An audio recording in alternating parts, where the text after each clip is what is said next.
നമ്മൾ ഇന്നത്തെ ആധുനിക കാലത്ത് ഒരു സോഷ്യൽ മീഡിയയുടെ ലോകത്ത് പലപ്പോഴും സഹോദരന്മാർ തമ്മിൽ സംസാരിക്കുന്നു പോലുമില്ല.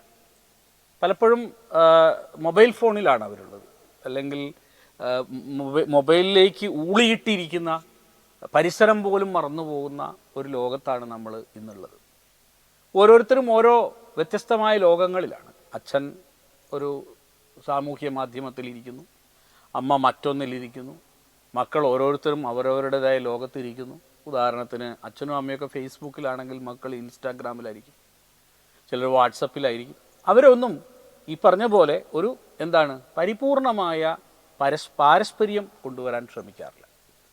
ഈ ഒരു പ്രശ്നം കാരണം, ഈ സിബ്ലിങ്സിൻ്റെ ഇഷ്യൂസ് കാരണം അച്ഛനമ്മമാർക്ക് പ്രായമാവുമ്പോൾ അവർക്ക് വേണ്ടത്ര ശ്രദ്ധ കൊടുക്കാൻ ഈ ഒരു ഐക്യം കുട്ടികളുടെ ഇടയിൽ ഇല്ലാതെ പോകും.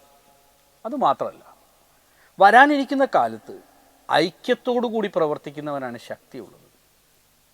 അച്ഛനമ്മമാരുടെ ഇടപെടൽ കൊണ്ട് സഹോദരന്മാർ അല്ലെങ്കിൽ സഹോദരന്മാർ തമ്മിൽ, കുട്ടികൾ തമ്മിൽ ഉള്ള സ്നേഹം വർദ്ധിപ്പിച്ചെടുത്താൽ മാത്രമേ ഭാവിയിൽ അവർ ഒറ്റക്കെട്ടായി പുരോഗമനാത്മകമായ രീതിയിൽ പ്രവർത്തിക്കുകയുള്ളൂ. ഈ കാര്യം നമ്മളെപ്പോഴും അറിഞ്ഞിരിക്കേണ്ടതാണ് എന്നതാണ് നമ്മൾ ശ്രദ്ധിക്കേണ്ട പ്രധാനപ്പെട്ട കാര്യം. അപ്പോൾ ഇവിടെ നമുക്കറിയാവുന്ന എത്രയോ കാര്യങ്ങളിൽ നമ്മൾ കാണുന്ന ഒരു പ്രത്യേക വൃത്തികെട്ട കാര്യമുണ്ട്. അതായത് കുട്ടികളെ തമ്മിൽ കമ്പയർ ചെയ്ത് സംസാരിക്കുക. നീ ഏട്ടനെ നോക്കുക, അവൻ ഇങ്ങനെയല്ലേ ഇവൻ ഇങ്ങനെയല്ലേ എന്ന് പറയുന്ന രീതിയുണ്ട്.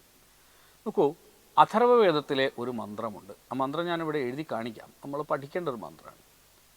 ഓം മാ ഭ്രാതാ ഭ്രാതരം ദ്യുക്ഷന്മാ സുസാരമുദസ്വസാ സംയഞ്ജഃ സവ്രതാ ഭൂത്വാ വാചം വദത ഭദ്രയാ.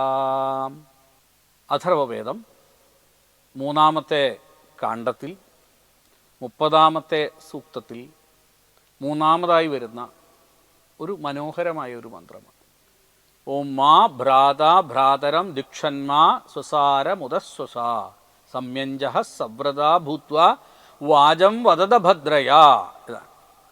സഹോദരന്മാർ സഹോദരന്മാരോടും കൂടാതെ സഹോദരിമാർ സഹോദരിമാരോടും ദ്വേഷിക്കാതിരിക്കട്ടെ. വേദം പറയുന്നത് സഹോദരന്മാരും സഹോദരിമാരും പരസ്പരം ദേഷിക്കാൻ പാടില്ല, പരസ്പരം മോശമായി ചിന്തിക്കാൻ പാടില്ല, പരസ്പരം കലഹിക്കാൻ പാടില്ല, അവർ പരസ്പരം വെറുക്കാൻ പാടില്ല. ഇതിനർത്ഥം എന്താണ്? പരസ്പര പ്രേമാമൃതം ഉണ്ടുകൊണ്ട് ജീവിക്കണമെന്നാണ് അതിനർത്ഥം. പരസ്പര പ്രേമാമൃതം എന്നുള്ള വാക്ക് ഉപയോഗിച്ചത് ഉള്ളൂരാണ്. പ്രേമസല്ലാപം എന്ന് പറയുന്ന അതിമനോഹരമായ അദ്ദേഹത്തിൻ്റെ കവിതയിൽ അടുത്തു നിൽപ്പോരനുജനെ നോക്കാൻ അക്ഷികളില്ലാത്തോർ കരൂപനീശ്വരൻ അദൃശ്യനായാൽ അതിലെന്താശ്ചര്യം.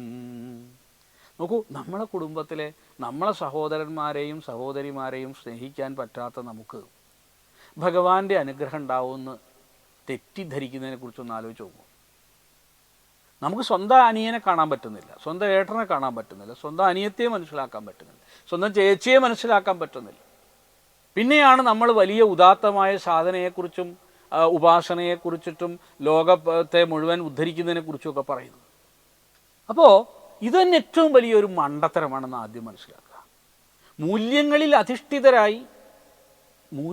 അധിഷ്ഠിതരായി ഏവരും സ്നേഹത്തിലും സഹകരണത്തിലും ഇരിക്കട്ടെ എന്നാണ് മന്ത്രം പറയുന്നത്. എന്താണ്? മൂല്യങ്ങളിൽ അധിഷ്ഠിതരായി. അപ്പോൾ ഒരു ചോദ്യമുണ്ട്, അപ്പോൾ വളരെ പ്രധാനപ്പെട്ട ഒരു ചോദ്യമുണ്ട്. ആചാര്യശ്രീ അങ്ങ് പറഞ്ഞല്ലോ ഇങ്ങനെ പരസ്പര സ്നേഹത്തോടുകൂടിയൊക്കെ നിൽക്കണമെന്ന്. അപ്പോൾ ഈ കംസൻ എന്ന് പറയുന്ന അമ്മാവനെ ശ്രീകൃഷ്ണൻ എന്ന് പറയുന്ന മരുമകൻ വധിച്ചത് ശരിയാണോ? അവിടെ സ്നേഹമല്ലേ വേണ്ടത്? സ്വന്തം അമ്മാവനാണല്ലോ, സഹോദരനേക്കാൾ വലുതാണ് അമ്മാവൻ. അത് പാടുണ്ടോ? അതാണ് വേദം പറയുന്നത്. മൂല്യങ്ങളിൽ അധിഷ്ഠിതരായിട്ടാണ് ജീവിക്കുന്നത്. അല്ലാതെ മൂല്യങ്ങളിൽ ഒരു മൂല്യവ്യവസ്ഥ ഇല്ലാത്ത ഒരാളോട് നമുക്ക് സ്നേഹിക്കണം എന്ന് പറഞ്ഞാൽ സ്നേഹിക്കാം, പക്ഷേ അവരോട് സഹകരണം സാധ്യമാവാതെ വരും എന്നാണ് ഈ വേദമന്ത്രത്തിൽ പറയുന്നത്. മൂല്യങ്ങളിൽ അധിഷ്ഠിതരായി എല്ലാവരും സ്നേഹത്തിലും സഹകരണത്തിലും ഇരിക്കണം. നമുക്ക് സ്നേഹം ഉണ്ടാവും, പക്ഷേ സഹകരണം സാധ്യമാകാതെ പോകും. എന്നെ ഞാൻ അറിയുന്ന എത്രയോ ആളുകൾ എന്നോട് പറയാറുണ്ട്, ആചാര്യൻ പറയും എപ്പോഴും സഹോദരനെ സ്നേഹിക്കണം, സഹോദരിയെ സ്നേഹിക്കണം, പക്ഷേ പലപ്പോഴും സാധിക്കില്ല. സ്നേഹം ഉള്ളിലില്ലാഞ്ഞിട്ടല്ല, മറിച്ച് അവരോട് സഹകരിക്കാൻ പറ്റുന്നില്ല. എന്തൊരു ഉജ്ജ്വലമായിട്ടാണ് വേദം ഇക്കാര്യം വളരെ മനോഹരമായി ചൂണ്ടിക്കാണിച്ചതെന്ന് ഒന്ന് ആലോചിച്ച് നോക്കൂ നിങ്ങൾ. ഞാനിത് ഒരു എന്താ പറയുക, ഒരു അതിശയോക്തിയായിട്ട് പറഞ്ഞല്ല, നമ്മളെ ജീവിതത്തിൽ തന്നെയുള്ള ഏറ്റവും പ്രധാനപ്പെട്ട വിഷയങ്ങളിൽ ഒന്നാണിത്. എന്താണ്? മൂല്യങ്ങളിൽ അധിഷ്ഠിതരായിട്ട് ജീവിക്കാനാണ് അച്ഛനമ്മമാർ മക്കളെ ആദ്യം പഠിപ്പിക്കേണ്ടത്. അച്ഛനമ്മമാർ വളരെ ശ്രദ്ധിക്കേണ്ട ഒരു വിഷയമാണ് ഈ മൂല്യങ്ങളിൽ അധിഷ്ഠിതമാവുക. ഒരു കുട്ടി ഒരു ചെറിയൊരു മോഷണം നടത്തുമ്പോൾ ഇനി നീ ഇത് ചെയ്യരുത് എന്ന് പറഞ്ഞ് ഉപദേശിച്ച് 2 അടി കൊടുക്കുന്ന അച്ഛനമ്മമാർ ആ അടിയോടുകൂടി ഇവൻ്റെ കളവ് എന്നേക്കുമായിട്ട് നിൽക്കും. മറിച്ച് അതിനെ പ്രോത്സാഹിപ്പിച്ചാലോ?